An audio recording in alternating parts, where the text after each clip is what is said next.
Dernière nouvelle 24 heures.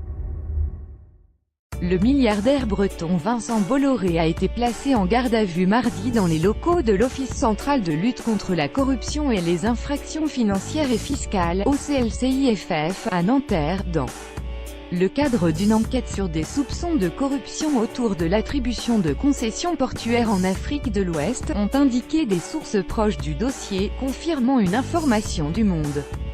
Confiée au juge financier Serge Tournaire et Aude Burezi, cette information judiciaire, portant sur des soupçons de corruption d'agents publics étrangers, a pris la suite d'une enquête préliminaire ouverte en juillet 2012 par le parquet de Paris, puis transférée au parquet national financier. Une perquisition avait déjà eu lieu en avril 2016 à la tour Bolloré de Puteaux, dans les Hauts-de-Seine, siège notamment du groupe Bolloré Africa Logistics, en particulier dans les bureaux de Vincent Bolloré, alors PDG du groupe. De quoi le groupe de Vincent Bolloré est-il soupçonné? L'homme d'affaires est entendu dans le cadre d'une information judiciaire ouverte à Paris qui vise à déterminer si le groupe Bolloré a utilisé ses activités de conseil politique pour obtenir la gestion des ports de Lomé, au Togo, et de Conakry, en Guinée. Le directeur général du groupe Bolloré, Gilles Alix, et Jean-Philippe Dor, le responsable du pôle international de la société de communication AVA, détenus par Bolloré, ont également été placés en garde à vue mardi à Nanterre aux côtés de leur patron,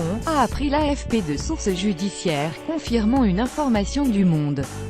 C'est en enquêtant sur les relations de Francis Pérez, président du groupe PEFACO, une société spécialisée dans l'hôtellerie et les jeux et très implantée en Afrique, que les enquêteurs ont été amenés à se pencher sur les activités africaines de Vincent Bolloré. Francis Pérez comptait parmi ses relations Jean-Philippe Dor, qui s'est notamment occupé en 2010 de la campagne présidentielle guinéenne du candidat Alpha Condé, élu président en novembre 2010, Alpha Condé avait résilié le 8 mars 2011 par décret, la convention de concession du terminal à conteneurs du port de Conakry octroyée en 2008 pour une durée de 25 ans à Jetma, une filiale de l'armateur français NCT Nécotran. Le gouvernement guinéen avait confié quelques jours plus tard la gestion du port au groupe Bolloré, déclenchant une bataille judiciaire entre les deux rivaux.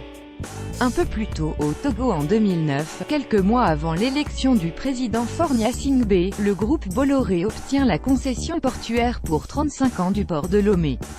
Un marché contesté par l'un de ses concurrents. Dans les deux cas, la société de communication AVA aurait fourni des conseils aux deux présidents nommés.